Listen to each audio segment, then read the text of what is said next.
Decisions on points of law by more senior courts have to be accepted by more junior courts.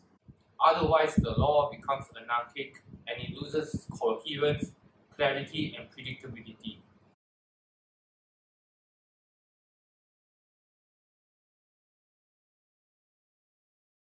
Hi guys, my name is Tan Jun Ye.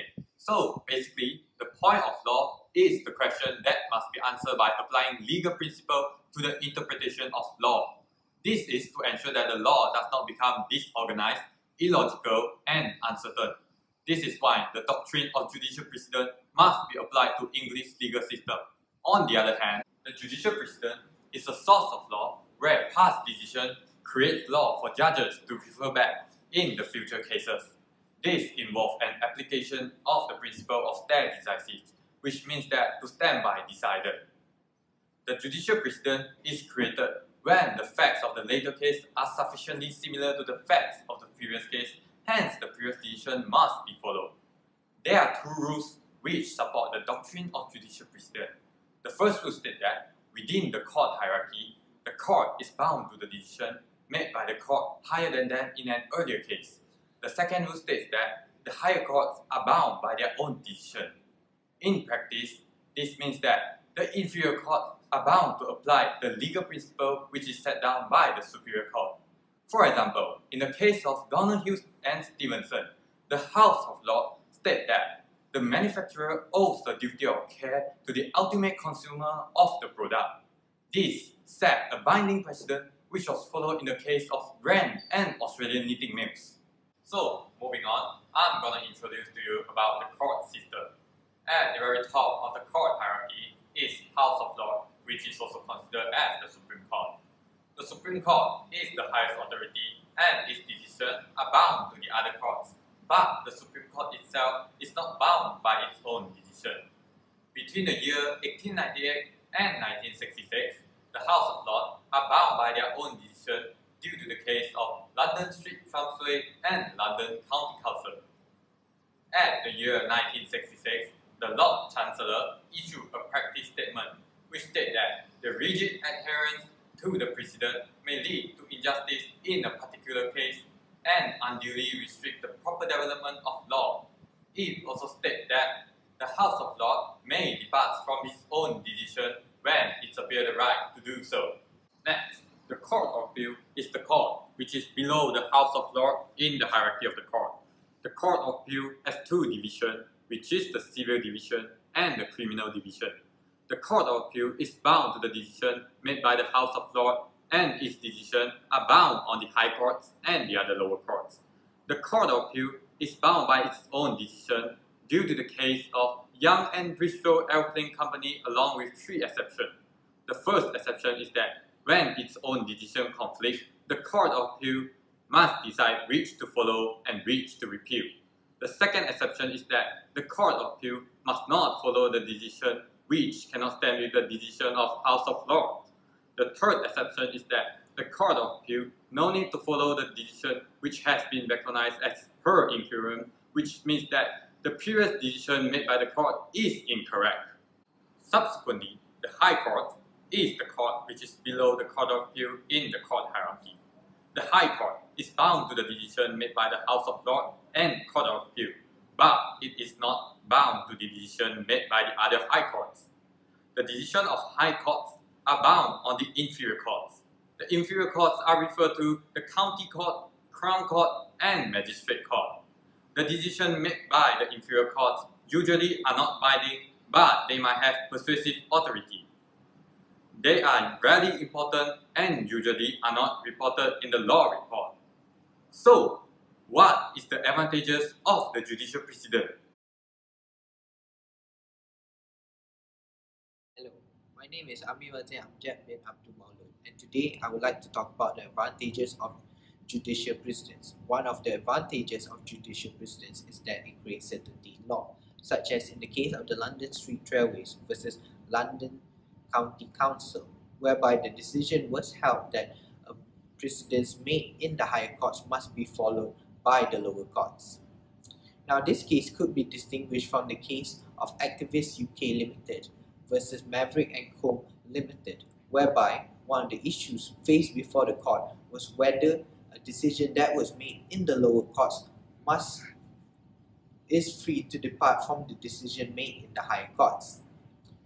It was held that any decision that is made in the lower courts that is inconsistent with the previous decision made in the higher courts is not free to depart from the previous decision.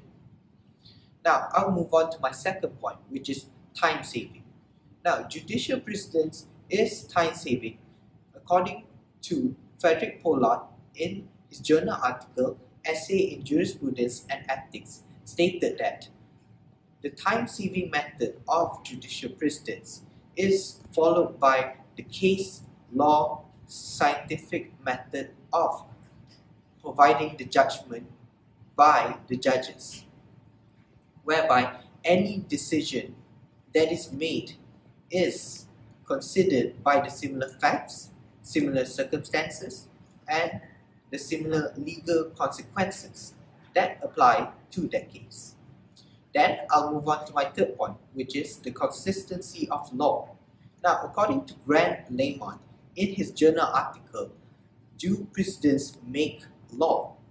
He stated that the consistency of law is created by the judicial precedents due to the fact that it settles uncertainty in law and gives guidelines to the people to interpret law. Now, this creates a systematic approach for the judges to interpret the law and for the lawyers to interpret the law to help with their cases. On the other hand, I'll move on to my fourth point, which is judicial precedence creates precision in law, whereby judges apply similar principle based on similar facts in a case on particular case to deliver precision and detail in the law. This situation can be applied on different cases to deliver justice. For example, the common law defense of duress was built through cases by the decisions made by the judges, whereby nowadays the common law of duress can be used as a defense by the defendants. Then I'll move on to my fifth point, which is flexibility. Judicial precedence creates flexibility whereby it allows the law to be developed, and the law must accommodate with the needs of the society, such as the technological and the environmental. For example, in the case of the British Railway Board overruled the case of Adric versus Dumbrick, whereby this decision allows for future cases to develop the law and deliver the rightful justice to the parties. That is all for my part concerning the advantages of judicial precedence. Now I will move on. Now I will pass it over to my teammate to explain about the disadvantages of judicial precedence.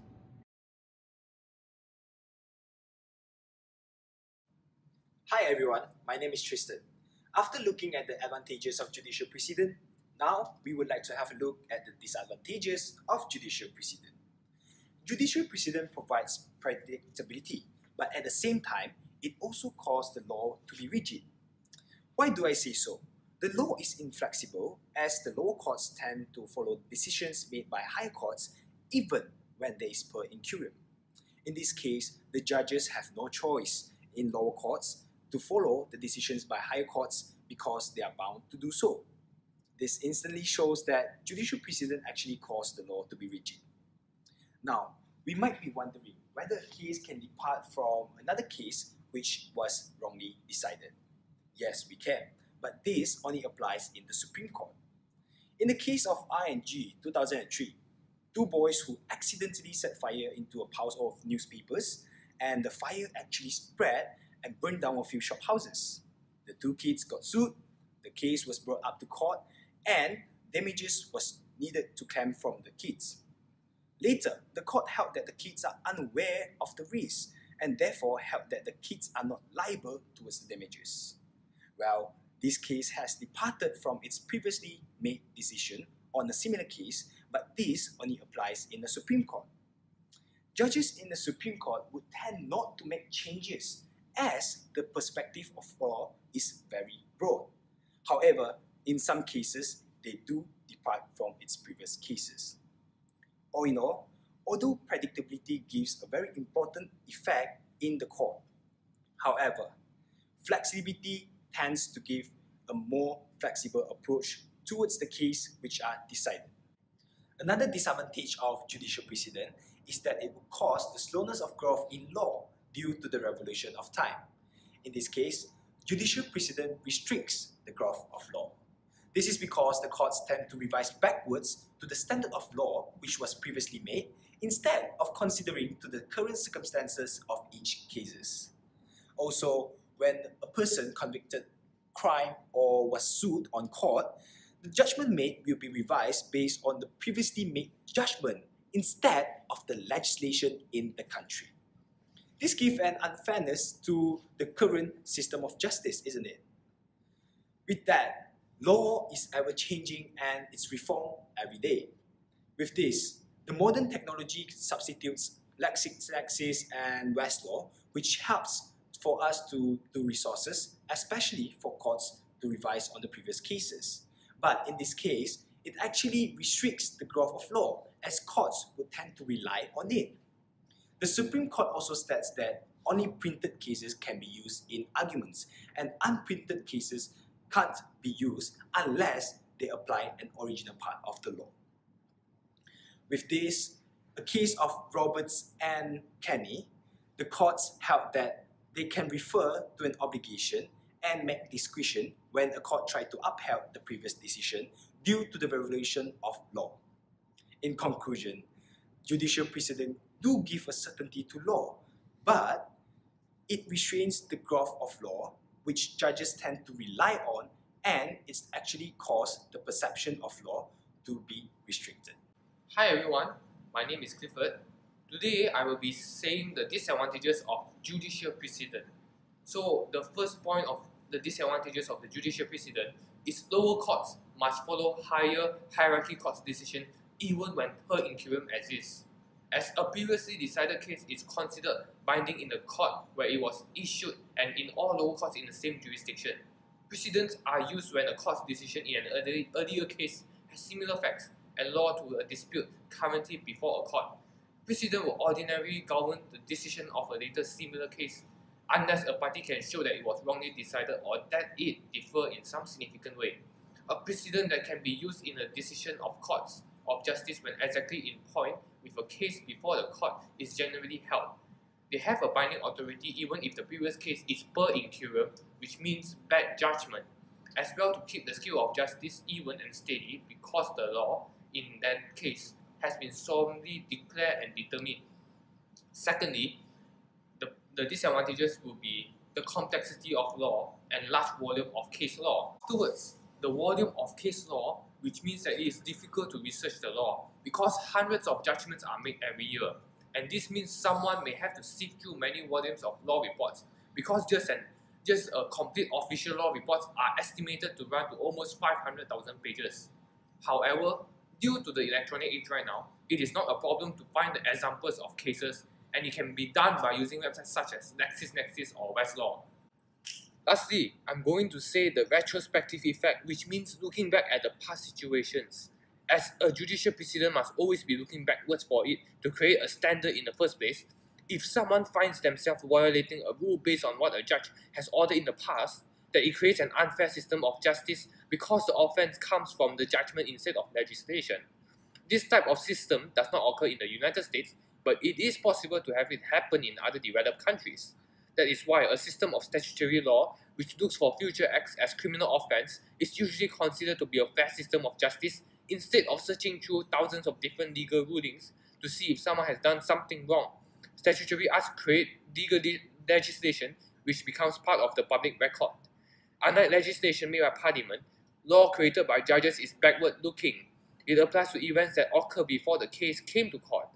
This is unfair as the parties involved would rightly have considered themselves to be acting within the law, as seen in the case of R&R, where the husband had not been acting illegally when he subjected his estranged wife to sexual intercourse without her consent. So, case law is retrospective whilst legislation is prospective. Explain the other points of disadvantages of the judicial precedent.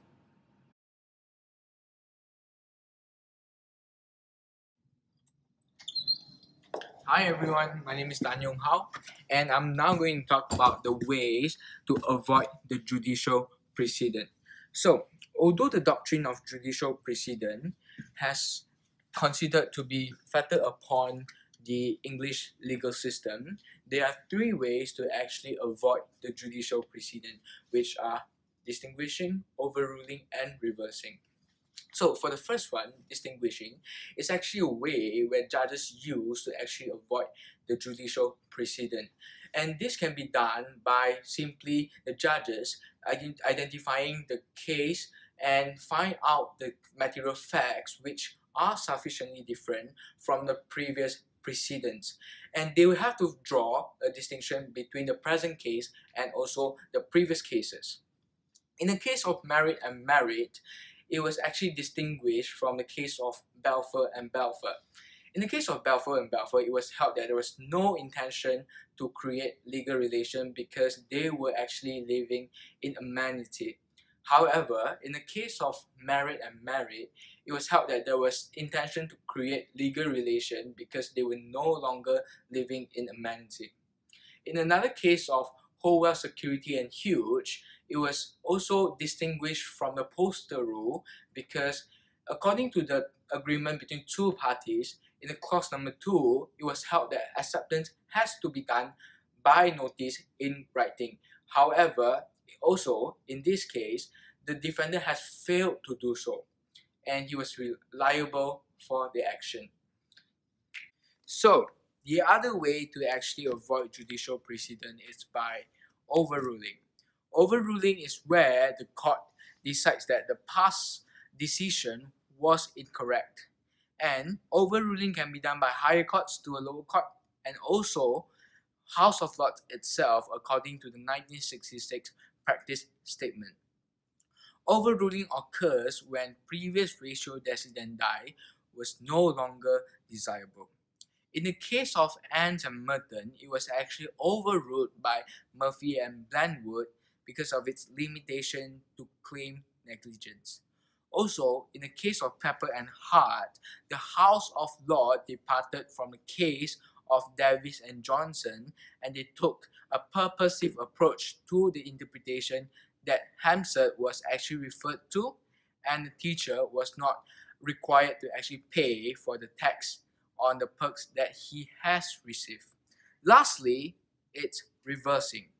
Reversing is simply done by higher courts reversing the judgment done by the lower courts. And it can be done by two ways. One of its way is to actually substitute the older and the judgment made by the lower courts by the new judgment made by the higher courts. Other than that, it can be done as well by returning the case to the lower courts with the instruction to conduct a new trial. In the case of Farley and Skinner, the Court of Appeal held that the non-pecuniary damages was not entitled to be claimed. However, this case was brought up to the House of Lords and Mr. Farley was therefore entitled to claim £10,000 for his discomfort. In this case, it can be clearly illustrated that the House of Lords actually reversed the judgment made by the Court of Appeal.